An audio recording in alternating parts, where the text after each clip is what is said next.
ജീവിതത്തിൽ ലക്ഷ്യബോധമില്ലാണ്ട് നടക്കുന്ന ഒരാളാണ് ഞാൻ. ഇടയ്ക്കിടയ്ക്ക് നല്ല രീതിയിൽ മോട്ടിവേറ്റ് ആവാതിരിക്കുകയും ചെയ്യുന്ന ഒരു പ്രത്യേക തരം സ്വഭാവമാണ് എൻ്റേത്. ഇപ്പം നിങ്ങൾ നോക്കുന്നത് ഇവളെവിടെ ഈ കൊട്ടയെടുത്ത് പോകുന്നതെന്നല്ലേ.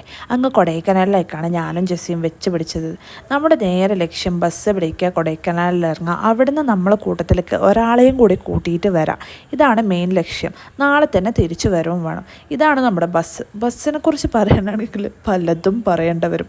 അതിലും നല്ലത് ഞാൻ പറയാണ്ടിരിക്കുന്നതാണ്. ഞാൻ കൊടൈക്കനാലിൽ എത്തിയപ്പോൾ നല്ലൊരു ക്ലൈമറ്റായിരുന്നു. ഇതുവരെ എനിക്ക് ഇങ്ങനത്തെ ഒരു ക്ലൈമറ്റ് കിട്ടിയിട്ടുണ്ടായിരുന്നില്ല. ജാക്കറ്റ് വേണ്ടാന്ന് പറഞ്ഞ് വലിയ ആളെ പോലെ നടക്കുന്ന ഒരാളെ മുഖമാണ് നിങ്ങൾ കാണുന്നത്. ഞാൻ പിന്നെ കംഫേർട്ട് വിട്ടിട്ട് കളിയില്ലാത്ത ഒരാളാണ്. നോക്കുമ്പോൾ എല്ലാവരും പണിക്കുവാണ്. നമ്മൾ ഹോസ്റ്റൽ ഇല്ലത്തിലേക്കാണ് പോകുന്നത് ഗൈസ്. അപ്പോൾ നിങ്ങൾ വിചാരിക്കും ഞാൻ എന്തിനു വേണ്ടിയ ഒരൊറ്റ ദിവസത്തേക്ക് പോയേ.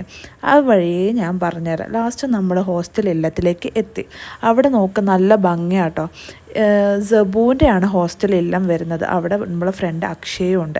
അപ്പം ബാക്കിയുള്ള ഡീറ്റെയിൽസ്